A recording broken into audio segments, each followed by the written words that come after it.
Hi everyone and welcome to Thursday night's Totally Speedway Q&A. As you probably saw me last night, it was on. We had a great time, but then Facebook, as soon as I finished the take, Facebook deleted it. So we're back again for round two, or take two. Apologise for that, but that was out of my hands. So everyone that watched it live got to see it, but anyone after that, Facebook somehow deleted it. With throughout the day or this morning, we were searching for a problem, but or find a cure for the problem. But the video wasn't able to be retrieved. It's disappointing as that one is a pretty good episode. So but here we are for round two because I'm stubborn and I didn't want to not go a week without it being there. So ask me all your Speedway related questions. Once again, if you missed out last night, then here's your opportunity.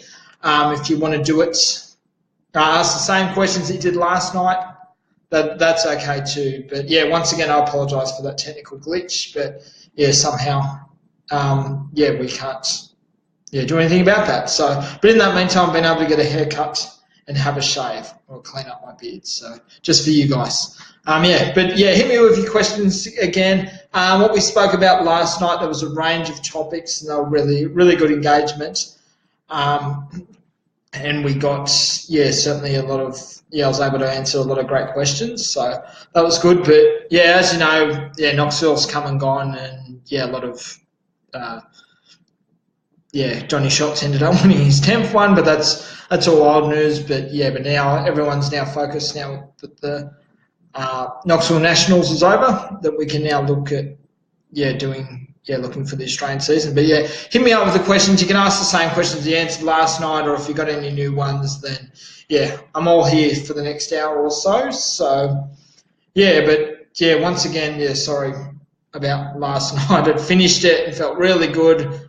Went finish, like you press finish after the live feed, and then it goes on to be published that people can view for forever. But somehow Facebook decided to delete it, and so we've got a first question here. So there's Nick Cockerell, former Australian Junior Sedan champion and a podium finisher in this year's Australian Modified Sedan Production Trial, and also a joint winner with Kyle Walters in the VMPA series down in Victoria. So well done, Nick. Thanks for throwing in your question. So Nick's question is, what's the most exciting class to watch in the modern era of Speedo, and which class do you see as having the biggest future?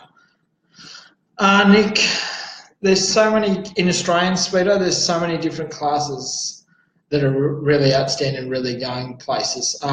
Sprint cars, they're popular, and they still draw a crowd and they attract the sponsors.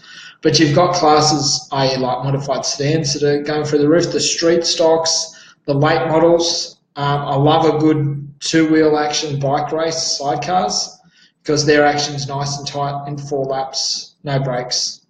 Plenty of action there. But probably class of, the most exciting class, I think it's a toss-up between them. Me personally, from loving watching street stocks and modified sedans and the racing that you guys can come on and produce. Like, you just have to look at, Matty Smith won the title obviously after Brody Boss from Queensland was disqualified, but Brody Boss come from the back of the field. And if you look at other classes, that's not happening. And, it's so tight with the sprint cars. You don't see guys coming from P20 or wherever Brody come from and go on to win. So obviously, unfortunately, Brody was disqualified, and that ruined what was a sensational race. But the modified sedan, you look at the street stocks, you look at the one, Reece Heinrich, the South Australian, the young South Australian that ended up winning it at Kingaroy in Queensland. He'd actually spun out early in the race and then was able to work his way forward from the back of the field on a showground round track that Kingaroy Speedway is. So, you can't fault or question the entertainment value of seeing things like that. There's even in modified sedans and a lot of street stock races. There's so much action going on. Sometimes you forget about certain drivers and the way that they're making their way through the field. So so street stocks, Modified sedans, they're great. Modified sedans, obviously, they're really going really strong. Very expensive class compared to it, but it is what it is. There's always the people that, those type of classes, and they cost money to run. So, but I think, that those have got big futures. The biggest future, I wouldn't say it's hard to draw the biggest future, but the ones going forward are the modified sedans and street stocks. You just need, although it's supported a lot from family and friends, and that's hard. But in terms of attracting a crowd, they struggle at certain tracks. You go to places like Kingaroy and those regional tracks, and they really pack the crowd. But in terms of having the biggest future, on car numbers, if they put on great racing, people will see it, and that's what Speedway Australia are doing now. They've done over the past 12 months or so, is really promoting all the classes. When in the past, Speedway Australia has promoted just sprint cars as being World Series or the National Super Sedan Series, but now Speedway Australia's realised that we need to promote all the classes because they're all as strong. So the more promotion that Speedway Australia and the classes themselves do, then that's going to strengthen their future in terms of making them more aware and having people take notice of them. And certain things like the Speedway Australia Awards Night, that was good, where you got guys like the current Australian AMCA national champion Tim Reedy was able to have a chat with James McFadden, and a lot of the time those guys aren't ever going to chat, in all honesty, even though they're both NT based or from the NT sort of thing. Timmy lives up there, and obviously James is based in Victoria now, but is originally from the NT.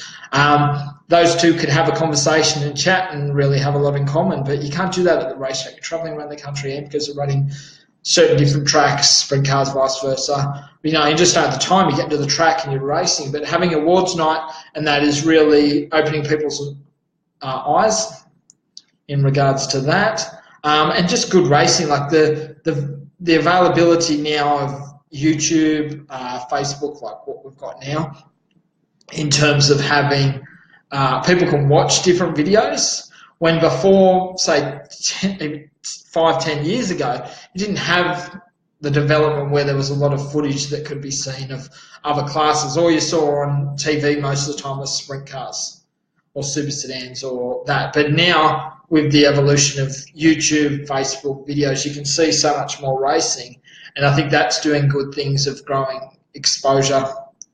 And, with that, and you have to see, like, last Saturday night, Timmy Reedy, the Australian AMCA national champion, drove a street stock. So he's driven one before. I think it was at Avalon last season, had a cameo appearance, but he's got back in thanks to Justin Bumfield. He helped him out with a car there, and he loves street stock racing. So, being able to see that racing and wanting to be part of that is really cool. So I think Speedway as a whole has a big future. I wouldn't to answer your question, Nick, I wouldn't be able to say the biggest class, or a particular class that has the biggest future, but I think the classes that just let their racing do the talking, less politics, that's certainly a big thing.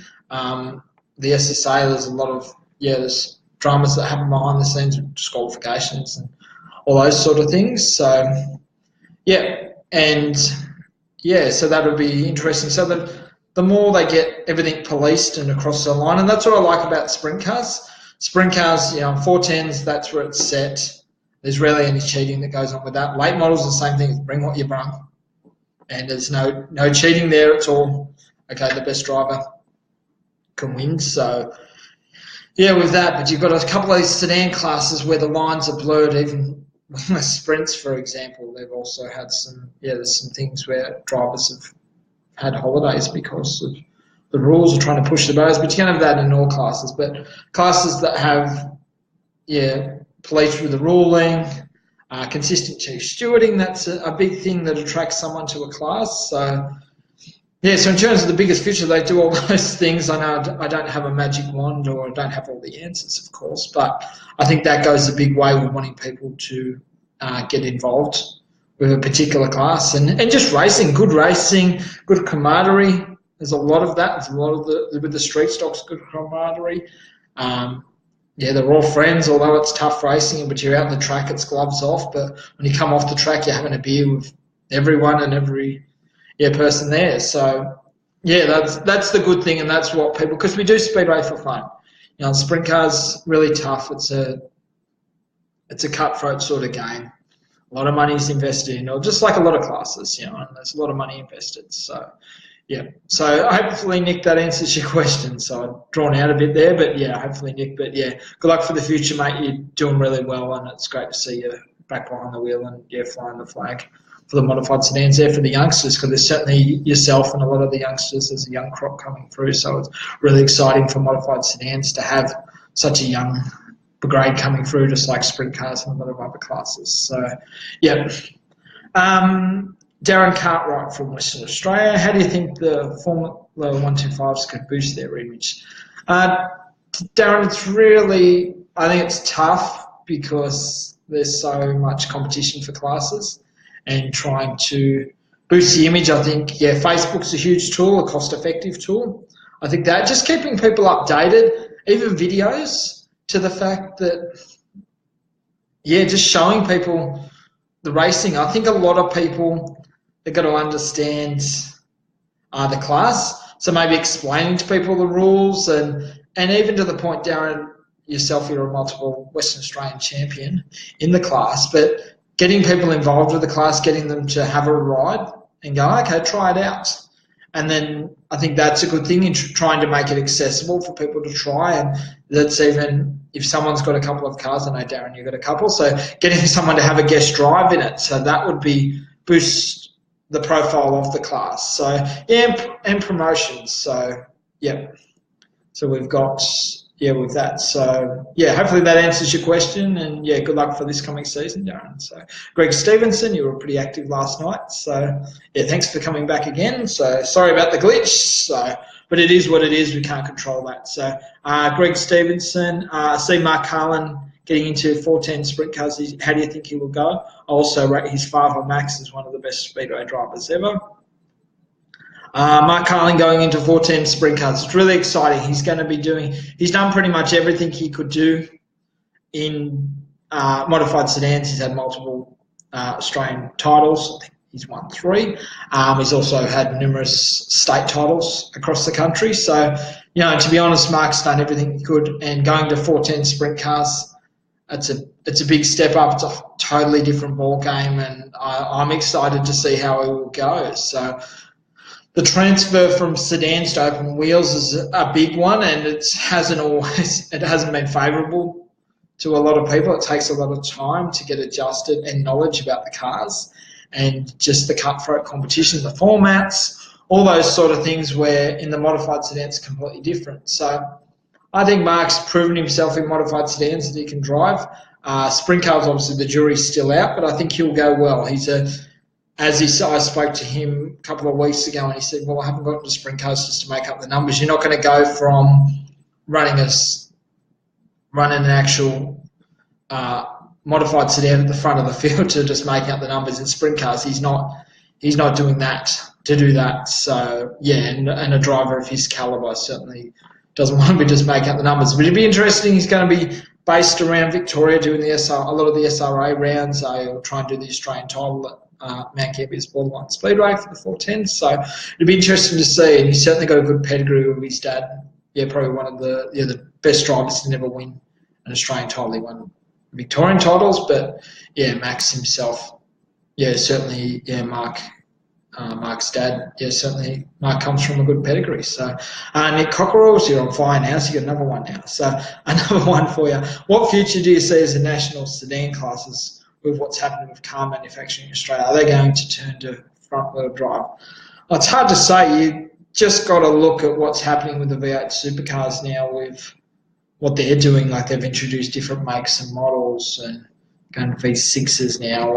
I grew up on V8 supercars like that. The V8 supercar tradition started around the early to mid-90s with the Raymond brothers and that, introducing that, really pushing that. So, I don't really, it's hard to say. But as cars get older, as they become like they just don't make them anymore. Like you look in the mid-90s, you had HQ Holdens in the road racing. They were huge, and you had them at the Thunderdome, you had them at Bathurst, like 50-odd cars. The class is still going now at a state level, but it just doesn't have the numbers because the cars aren't available. The car, if it doesn't make it affordable if the car's parts are rare, so obviously the price goes up. So in terms of car manufacturing, modified sedans, you see, a Nissan won the Australian Modified Sedan title. So there's a new one. It's not going to be the traditional Ford versus Holden anymore. Street stocks will be interesting to see what happens there with the makes and models, what's going to be happening down the tracks. So, it'll certainly be one to watch. But, turn to front-wheel drive, not sure. But with junior sedans, there's certainly one that they're running a lot of older cars, and so hopefully the future for junior sedans with those cars, they need to get the modern cars. Yes, I understand the speed and all those sort of aspects that come with it, but we really need to start looking to the future for sedan cars, because you're running Corollas, you're running cars that are 20 years old, so we've got to do something to get them more modernised and get them up to spec, because it's just making it hard. You've got the charades that are coming, but they're still 20-year-old cars. So it'd be interesting to see what happens, particularly with junior sedans. That's certainly one to watch with that. So Nick, hopefully that answers your question, mate. So Marcus Rumsey, is there any 2 to 3 wheel race meetings in Australia? Last one I saw was Broken Hill sidecars and sprint cars in 2010. Marcus, I believe Alice Springs in the Northern Territory do it. I don't know. There's not too many of them now, and the bike riders want their track, the car drivers want their track. It's not, I don't know, the tracks these days, like you have to, I remember back in the mid-90s when you had sidecar meeting, the bike meetings around Valvoline Raceway, like then known as Parramatta City Raceway, like there was a lot of big crashes when those bikes hooked up, like especially in the sidecars. There was some serious injuries there. So, in terms of, I don't think there's not many, and I don't think there will be, because Speedway Australia have got rulings with the 4-wheel categories, but then you've got Motorcycling Australia that controls the sidecars and the bikes. So if a promoter wants to run a mixed category, he's got to get 2 different licenses. So that's a cost that comes with that as well. So it's not just a matter of just turning up and go, hey, we all run under Speedway Australia. It's not the case. They can't do that. We're Motorcycling Australia, so you've got to get 2 permits to run the bike. So there comes another cost. Even like last year, they when I was up at Darwin's Northline Speedway, they had the Chariots of Thunder up there. So they ran, that was an all an open wheel show, but then they had an actual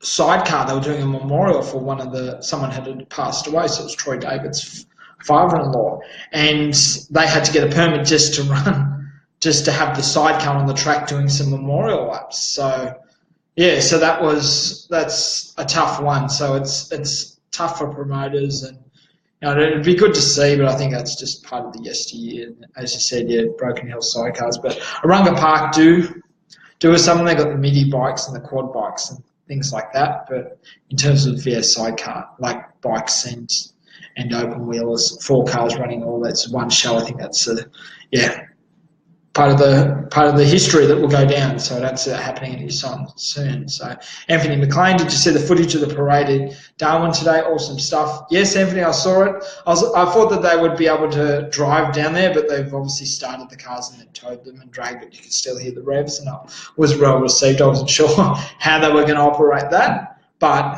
it was pretty cool to see, and great promotion, because Mitchell Street, there's people lined up looking at these cars going, it just would have been awesome to have the cars be able to fang around down Mitchell Street on their own. But obviously we saw what Robbie Gordon did when the V8 supercars were up there and doing donuts, and he got thrown out of the country pretty much for doing that. So Mitchell, I'm glad that the Northland Speedway team was done great effort to even get it happening, because with that incident still being very raw, to have the council to give approval for that was pretty awesome. So yeah, it was a nice sight to see. But hopefully, all this promotion, they're doing a lot of great things up there, and hopefully that leads with gate takings and yeah. But like with Northline, they're really the Northern Territory in general. They're getting a lot of grants from the government, so that's really awesome. They really utilise that to the all the way, so that's great, and it's great for the sport up there. It's hard being so remote, but having been able to get funding certainly helps. And you just got to look at the chariots over the next fortnight. So you're going to have some of the best drivers in David Murcott and James McFadden, multiple Australian champions, World Series champions, and James is just coming off an awesome, or a bit of a tough run, but he was still strong nonetheless in America. So so it'll be the next 2 weeks, everyone's eyes are going to be on Darwin's Northline Speedway in the Northern Territory. And also what they've done for this year, they've got the clay per view, so that'd be awesome. Hopefully that's well received and people want to catch it. I heard there was a few dramas with it dropping out, and the meeting did run a bit late, but those things happen. So hopefully this weekend all those things are ironed out and they're good to go. But hit me with some more. Question Anthony McLean, Luke Oldfield, a dark horse in Darwin. He's making his debut this weekend running the Keith Phelps NT number 99 car. So it'll be, that's some good equipment. And Luke's obviously not a driver that holds back. He's either all or nothing. So it'll be interesting to see how he goes. It's his first visit to Darwin's Northline Speedway, I believe. So, so he'll certainly, put on a show, and, he's not going to, back off, and he'll certainly mix it up there with McFadden and Murcott and McIver and Atkinson. So so it'll be good racing up there over the next fortnight. So tomorrow night and Saturday night, then the following weekend, Friday, Saturday night as well. So a lot of good racing up there, and it's really quiet down here south. Soon, within the next couple of weeks, the practice meetings will get underway. Toowoomba's High Tech Oils will have the first official sprint car race, I think, for the Southerners down there on the 23rd of next month. So, so it'll be really cool. But hit me with some more questions. We've got, just over half an hour. So once again, people will probably see it going, why is he on again? That was on last night. We had a Facebook glitch directly after the feed had finished. I've gone to press finish, and usually it uploads and it's there for people to see overnight, but when I pressed finish, all of a sudden it was there for 2 seconds. Next thing you know, it's been deleted. So so with that, so I apologise for that. I didn't want to be doing it twice, but I didn't want to let you guys down and have a big, we've got getting a lot of good momentum from doing this, and I don't want to that to stop. So even though we lost last night's show, we can do it again because I'm stubborn and I don't want to let anyone down. I want to build this momentum because this is a weekly thing. It's a lot of fun. It's a lot of work too because I'm put on the spot with all these questions. So and this is something new for me, but it's great, and everyone's really enjoying it, and I'm enjoying bringing it to the people and just giving something different. And like Totally Speedway, Facebook, and as I spoke about last night with people, it's like we've got to think of new ways we've got to do on that. So Joshua Butler, on the 16th. Okay, so thanks Josh for that, confirming that Archifield's the first one that kicks with the sprint cars. So the 16th of September, so the week before the 23rd. So yes. So we've got here Anthony McLean. Have you ever raced yourself? Yes, but not very successfully. I raced go-karts for a couple of years in New South Wales, and did okay, but I did more crashing and made more enemies than that. So we've got, and then I've guest driven Amca Nationals, Street Stocks. I don't want to talk about that one either. So there's some generous people, or some, I wouldn't call it stupidity because I really think have given me a drive. I also had a drive of a series production car. That was, and I've driven a Formula Ford around Oran Park. That was really cool. I didn't end up breaking that. I nearly did. But and then I've driven a sprint car. That was my highlight. Just driving a sprint car around Valvoline Raceway. that was pretty cool, a track that I grew up around, to be able to do some hot laps. That's, a loose term. Very slow laps, I would call it. So that was a lot of fun and really enjoyed it. It really gives me an appreciation, getting behind the wheel and just seeing how people, like what goes in. It helps me with my writing and me publicising the sport, because I understand what they're going through. It helps me get questions out of people and all those sort of things. So, as Brian Britton, the son of Dick Britton, the 6-time national sprint car champion, after my first go-kart race, it was 2003, I think I must have been 20 or something like that, at Gosford Speedway on the Central Coast, he come up to me and he patted me on the shoulder and he says, "Daniel, as a racer, you make a great writer." So, and that still rings true to this day. So, with that. So, so the next question, but hopefully that answers your question. So, Robert Jordan prediction. This will be Adelaide Motorsport Park's last season exists. Possibly, hope not. Don't know. I read a media release this morning talking that they've got some problems with the EPA and all those sort of things, with the sound, the noise thing, with people moving closer. It's a problem that's been happening for years now. So Adelaide Motorsport Park, I don't know what's going to happen there. There's a lot of unhappy people, divisions and all those sort of things. I don't know the whole run of it, but it's certainly, it started with so much promise, rebranded, but it's in a bit of trouble at the moment. So hopefully they can get up and running this season, but it's not looking good. We're looking at we're nearly at the end of August and there's no calendar release. They put out a media release saying that they're having problems. I'm not sure if this is a recent thing. I don't know, because I don't remember Wendy Tonia having any of these problems, but maybe that's just a recent thing where housing developments have gone in and I can see that houses are getting closer. So it's the same problem everywhere. So it'll be interesting to see what happens there with that, but it'll be a shame because Adelaide is a great motorsport area, and to not have a track there would be, it's unthinkable. So it's not, and hopefully, Adelaide Motorsport Park will have a future, but it's not looking good at the moment. So as I say, there's a saying like, no news is good news, but certainly when there's no news, that is definitely not good news. It's bad news when everyone's gone quiet. So hopefully they can turn it all around. So, so that's cool. Darren, good stuff for the live streams now. Thanks, Darren, for your support and tuning in. George. Greg Stevens, did you catch a statement? Yes. Be able to let if so, you would be able to let your viewers know now. So I'll just grab that. Just bear with me. I'll just bring that up and I'll read it out to everyone here. For those that haven't seen it, just logging in now to read it. So this was released as of this morning. So we've got here official statements. Just reading, just being with me.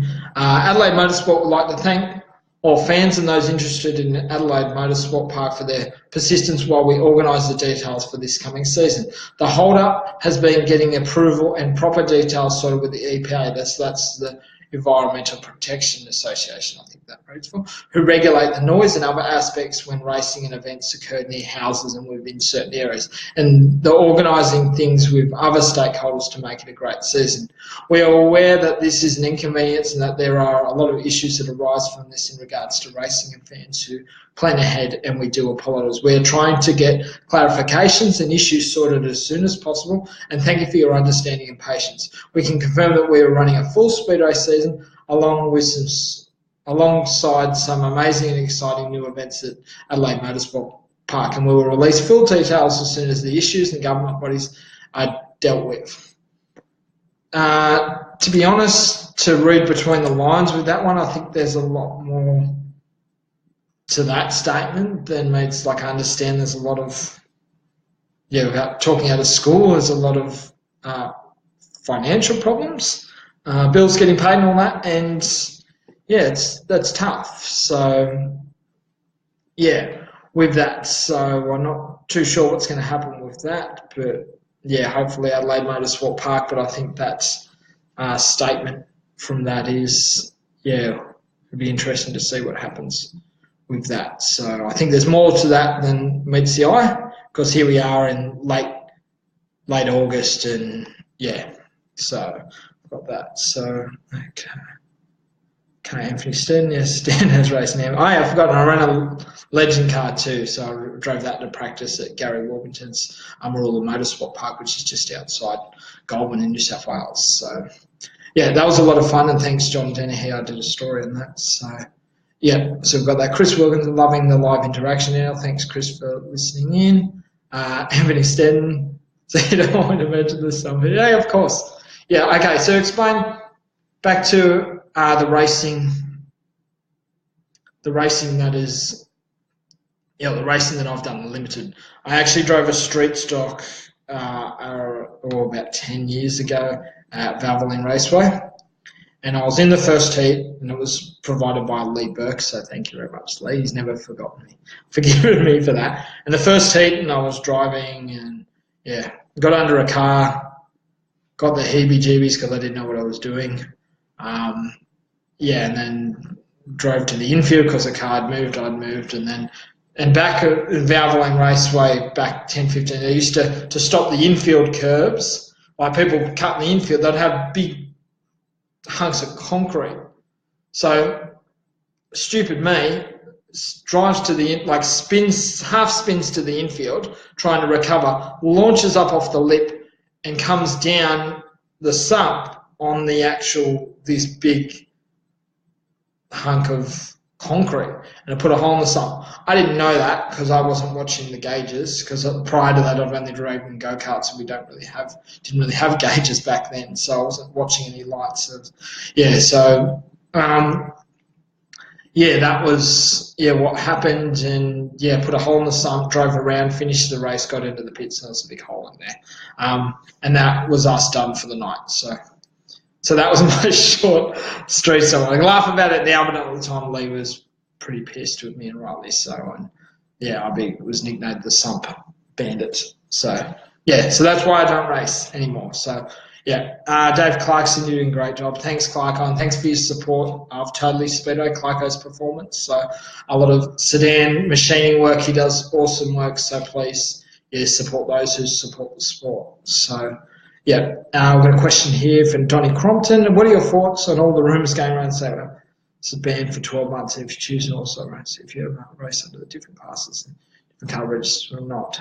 Donnie, I don't agree with it, but I don't know, that's, if you're a member, that's what they're doing. It's not right, but if they choose to do that, then so be it. You've ever got a choice. I understand that it's tough, but that's the statement that's been put out, and that's their control. If they decide to do that, then I don't know, we don't really have a say in it, sort of thing, either one or the other. So you've got a choice to either race. If you want to do both, I think that's what they're stopping. So don't agree with it, but it is what it is. So that's the joys of Speedo, people putting in all those sort of things. So Ben Griffin, we need to get you in a V8 Gem monitor. That'd be cool. No, it'd be cool. What I would love, I know there's no room, and there wouldn't be a room for a two-seater, but I'd love to go get in with Peter Britton or Tim Morse, or even Stuart Hearn. Obviously he's no longer can do it anymore, but it'd be pretty awesome to ride shotgun with those legends. Wouldn't like to drive one because I think they're just big beasts with the covering over it. Even though it's a sprint car chassis, you've got all the sheeting and all that around you, so that's pretty cool. So so we've got there Anthony Sen. Last night I asked about the Vietnam, and it's like Paul and 60 people have said they would like to see him back. So Crashy, as I said last night, I think you asked the question or someone asked the question. I think that would be awesome to have V8 modifieds back. Only I wouldn't with Sydney, right? With the Sydney scene dead and buried, that was dead years ago. So 10, 15 years ago, V8 modifieds basically dropped off the face of the earth in Sydney, and a lot of them are probably still in sheds now, and that's a great shame because it's certainly got a lot of history there. So V8, it'd be awesome to see it'd be awesome to see the actual VHF modifieds come back to do their state title as part of the 5-star series. That would be cool to see. Kevin Britton, Scott Cannon, David Clark, all those guys fanging around there. That would be cool to see. So I'd love to, if I could Valvoline Race or anyone there, like I just want one VHF modified show. That'd be cool. So, but it'd have to be, one of the big shows, or it's not worth having because you'd have limited cars, and a lot of the cars are travelling from different. But it all comes down to money. I think that's a big thing. So with a new committee now with Darren Tyndall leading the actual, leading the actual charge there with a new committee, the DMA. So maybe something might come, and it'd be great to have the New South Wales title there. So so we've got Anthony McLean, Stuart Hearn, what a legend. John, yes, I know, same thing. Stuart Hearn, awesome racer, and his career was really cut short when he had that off-road incident where he hurt his back. So, but he's got his young son Nathan running Formula Ford, so he's probably chasing a career either overseas or in the supercars. So he's running the national and the state Formula Ford championships. And then he's got his young daughter Natasha. She runs wingless sprints. So so we've got Robert Lake. Will we see Kyle Larson in Australia this season? If so, where? Well, last season he ran at Valvoline Raceway. 2 seasons before that, he ran the Classic for Brett Milbourne, or with the Brett Milbourne team. Not sure, nothing's been announced as yet, so hopefully he can return. Last night it was confirmed by someone that Brad Sweet won't come back because his partner is actually pregnant, so she's due around the January period, so he'll stay home for that. So hopefully Kyle Larson will come back. He certainly enjoyed himself, done really well as well, finished on the podium. So so we've got there. Hopefully if it's going to happen, it'll probably be in Valvoline Raceway, but nothing's been announced as yet. So Anthony said no else, but I don't see it happening. A lot of modifieds have gone to MK. There's a lot of guys that have just gone nowhere. Sort of like the closest you've got. I think one car's owned by the McCulkin family on the Central Coast, so they've got a car. Mitch Randall runs that car up there in Lismore. You've got Scott Cannon, who's New South Wales based, and Newcastle based. Sorry, he's New South Wales based, and that's pretty much it. All the rest are just cars that have gone. Sitting in the sheds. It'd be interesting to see where they all went, but it was tough once a thriving scene. It's just gone to nothing now, and it's just all memories. I remember these guys like Barry Bundy, Kevin Birch, Paul Rowlands, all those guys throughout the 90s. They were really good. So, so we've got Joshua Butler. I can't wait for the US guys coming to Australia. Donnie is amazing. It's certainly be interesting to see where Donnie, nothing's been confirmed yet, but Donnie, Archivir, not sure. Maybe a return to Valvoline Raceway, hopefully. That would be cool. But seeing the Americans come and seeing different, like, it was a great story, Harley White coming back. Like, obviously her story is pretty well documented about the fire when she was 12 years old running a mini sprint. And, she was pulled out by Donnie Ray, who tragically a few years later was murdered. He was competing in the Chili Bowl, so he was murdered by a family member, so that was a tragedy. But, Harley White's story is amazing. She's really tiny, but she can drive. She proved like she's strong at Valvoline Raceway running for the Striton Motorsport team. So that was cool, and she's really good with the fans. Everyone looks up to her, and that's awesome. And she can drive, and she's done really well in her maiden Knoxville Nationals treat on the weekend. So, with that. So we've got here Neil Fraser asked a question. What do you feel is the best way to promote the club other than Facebook or social media in general? Social media and Facebook is a huge part. You just have to look in this day and age to see everyone's got their phone. Your mum's got a Facebook page, your dad's got a Facebook, your grandparents even have a Facebook page when they didn't have all that sort of stuff, 5-10 years ago even. So it's really changing, the way that, what's happening, you know what I mean? So everyone's seen that. So that's a huge part. But also doing displays, like you just got to see what Darwin's Northline Speedway did today. They did the street parade, and that was well received. So the cars were running down the street, although they were towed behind the pace car, but they had the engine running, the roar and the feel of people that have never seen sprint cars. So it's pretty awesome to be able to have that, do promotional items like that.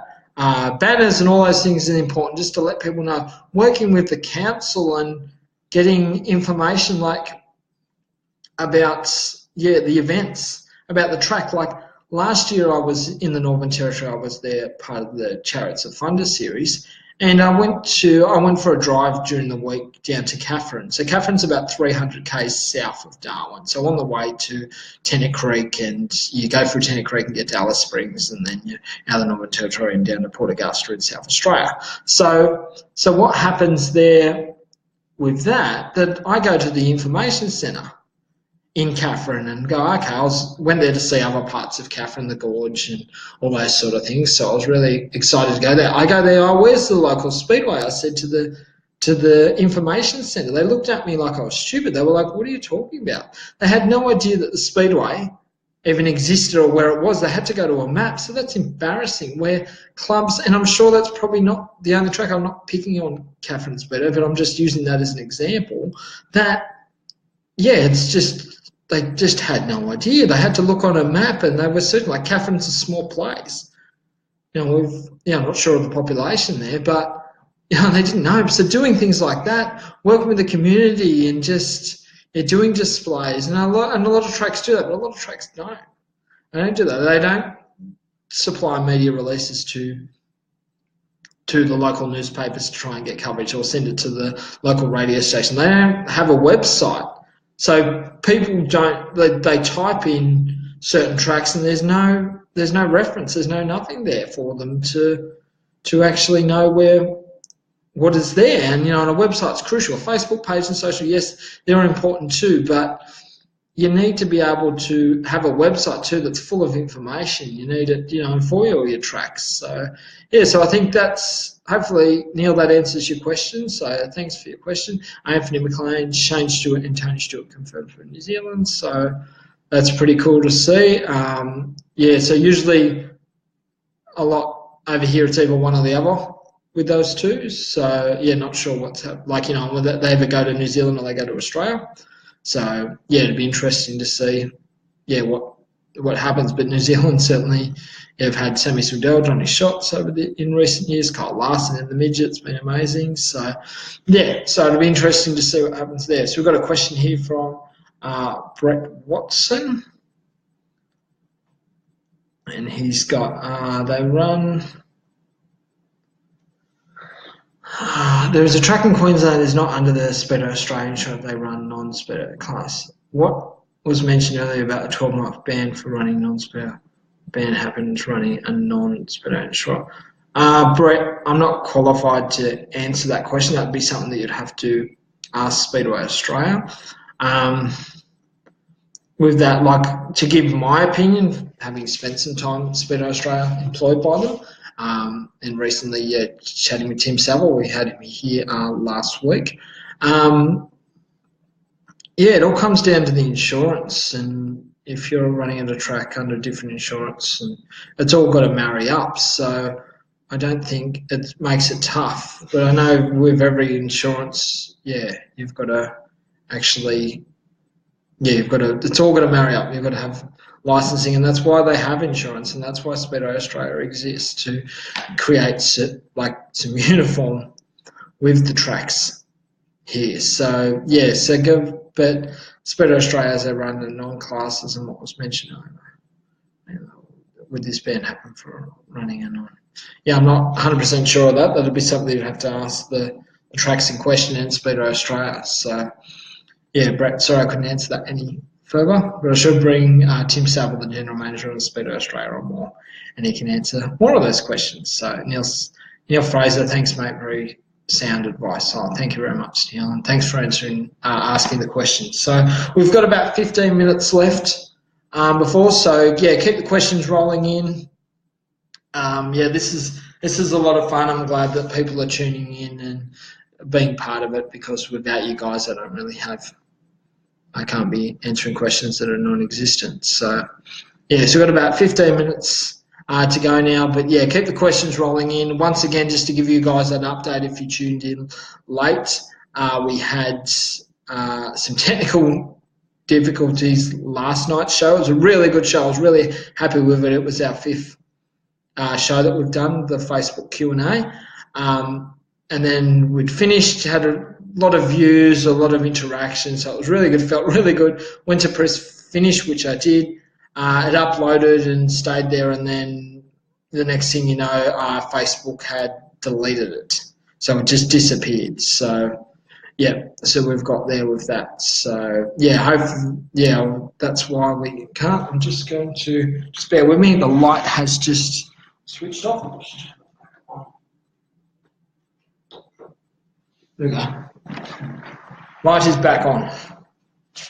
So we had some technical difficulties there, and so I just wiped the video and we had me being stubborn and wanting to continue to do this, I thought I'd put it on, do another complete show again. And so thanks guys for tuning in. So so we've got Ray Eggins, Lismore based V8 modified in Sydney back in the day, the late Ross Pilgrim, Mick Turner, went on to race Springers, Graham Edmonds, Ray Tyler races street stocks now.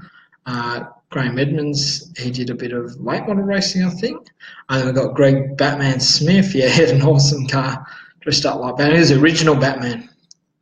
Other than Peter Britton and Tony Snedden, of course, the Singleton-based racers. So and Ray, I just saw with you, doing some announcements. So really good, and good luck for the 2017-18 season. So hopefully you can run up there and have a really good season, and run up the front on a consistent basis. So Greg Stevens here, I think J Mac and Jamie Veal are going to New Zealand for a test match against US in December. Yeah, that's traditionally.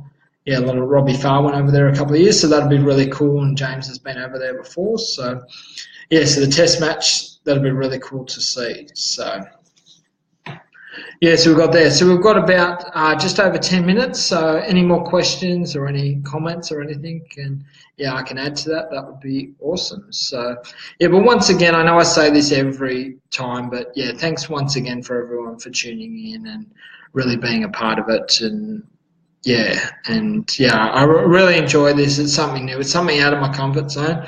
But as I like to say, you only grow out of your comfort zone. So if you're not, pushing the boundaries. So, but I had a lot of positive feedback, not only live, but also in messages and things like that. So, thanks, Ron. We'll keep it up. We're also going to be working towards locking driver interviews. So you're not just looking at my ugly mug all the time. Doing the interviews. So we're going to have that separately. So we'll still have the Q&A. I'll do that with myself. I'll put my neck on the line for that. So do that on the on a regular basis. But we'll bring drivers in. Last week we had Tim Saville. Sorry, I wasn't able to organise this week, but we got 2 of me. So with that. So and we've got Ray Eggins. Thanks. Okay. Thanks, Ray. So good luck, mate. And have a good season. So so we've got just over 10 minutes now. We've got time for a few more questions, depending on what they are and how long I waffle on about. So Julie Carew, thank you.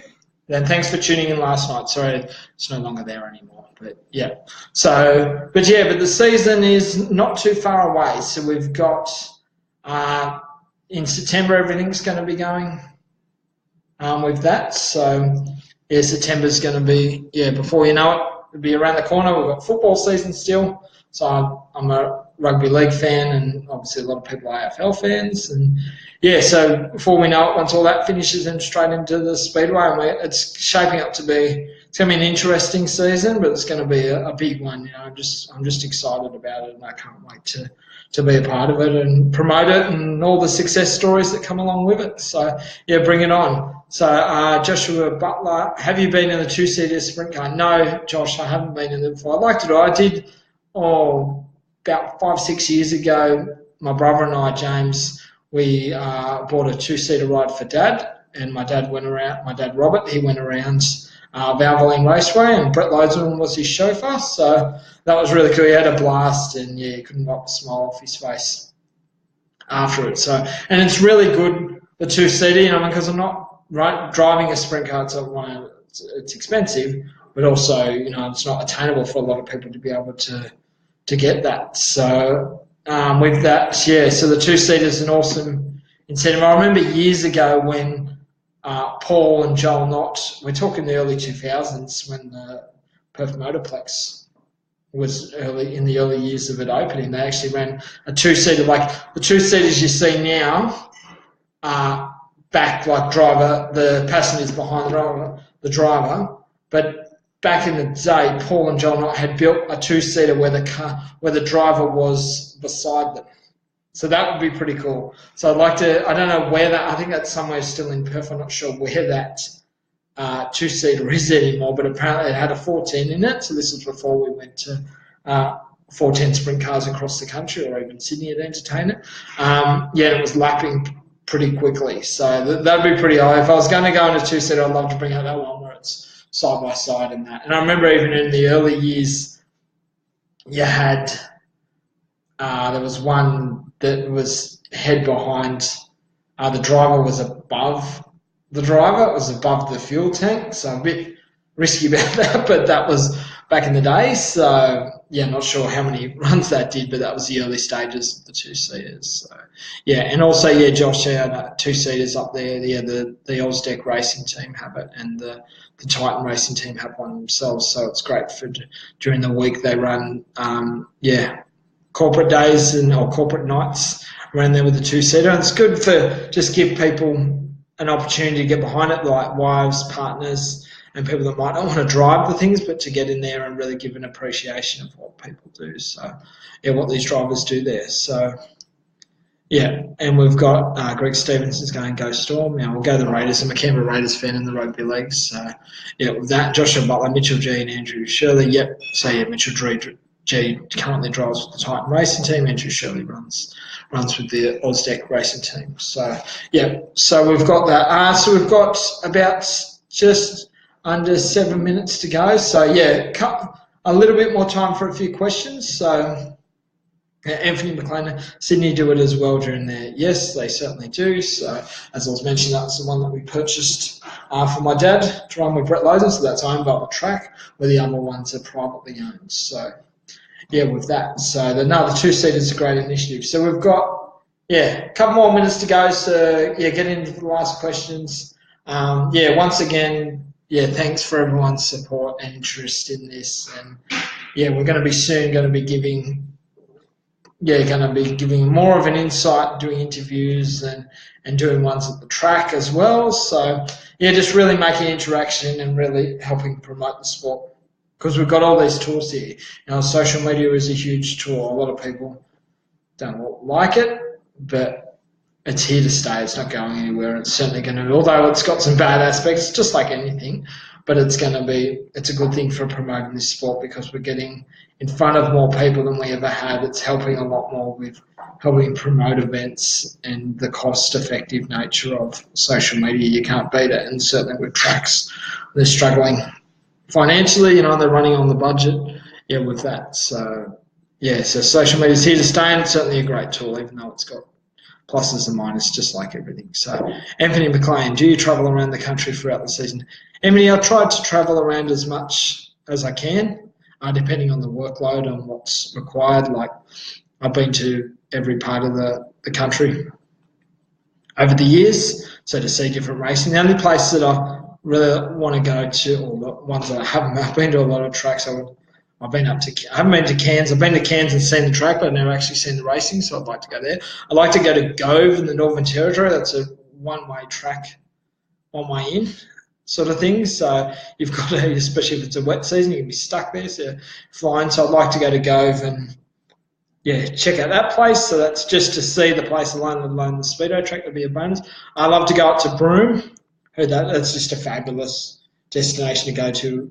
So, yeah, so with that. Yes, I'd like to go there, and I'd like to go down to Albany too and see Outwell Park Speedway. So that'd be awesome. Those things are tracks that I'd like to see. And I've been to Runga Park in Alice Springs and seen the track itself. I haven't seen any racing there, so I reckon it'd be pretty cool to see that and look. Like I remember as a kid, I remember seeing photos from when I was on the Rock. There was photos from the Rock, so you can see that like obviously it's a rocky place there.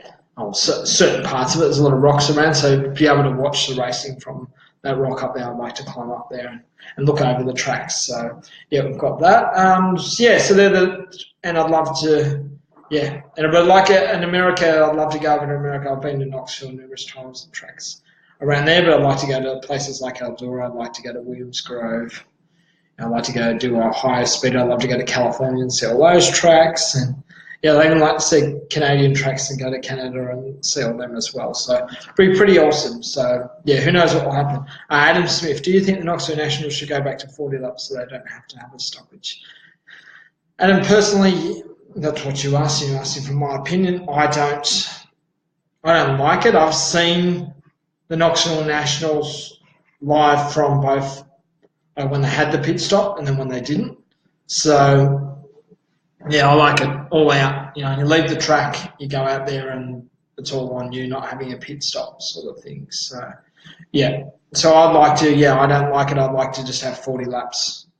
Go out there, whatever happens, happens, and yeah, the stoppage. A stoppage can change the race, but there's pluses and minuses with it. You can have ones where they, like a track, you have that stoppage and then tyres and track conditions change during that period, and then you could have two separate races, but then with the 40 laps you can really stretch it out. But yeah, it'd be interesting. I'm a fan of the 40 laps, so I don't see stoppages being a part. Like I'd like to see like as a cameo appearance, so just like what they do at Valvoline Raceway once a season, they have a 50 lapper and they have a pit stop in the middle so the fans can see all the crews get to work and working on the car, so that's a fabulous sight. But for the Knoxville Nationals, it's the unofficial World Championship for 14 sprint car racing, so I don't want to see a pit stop in the middle of it. It's not road, it's not NASCAR, it's not V8 supercars. So yeah, I say 40 laps, go out there and have a crack sort of thing. Don't let any other elements get into it. If you're the best driver, then at the end of the 40 laps, then you're a worthy champion. So Anthony McLean, favourite track? That's hard to say. I mean, I don't really have a favourite track. Or Sydney's Valvoline Racer, I grew up on it. I grew up at the track, so I spent a lot of my life there. I'm 34 now. I've spent, I'm probably 60-70% of my life there. So it's a sentimental favourite because it's the track that I've spent all the time. I used to, as a kid, I was only 12. When the Sydney Showground track, I reckon I like that place. Well, no, probably because of its history and it's no longer here, so that makes it more sentimental. So, yeah, that would be a favourite track. I love Darwin. Darwin's a great track. That's awesome facilities and seen some great racing there. So, yeah, Darwin's another favourite. Warrnambool's Premier Speedway when the track's right.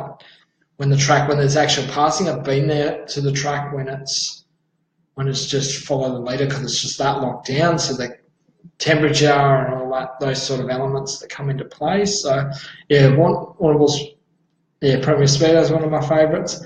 Archerfield, they ran a 50 lapper there at Archerfield a number of years ago, and they ran that non-stop and Donny Shots lapped the whole field, I think. So yeah, so we've got there with that. Yes, Anthony.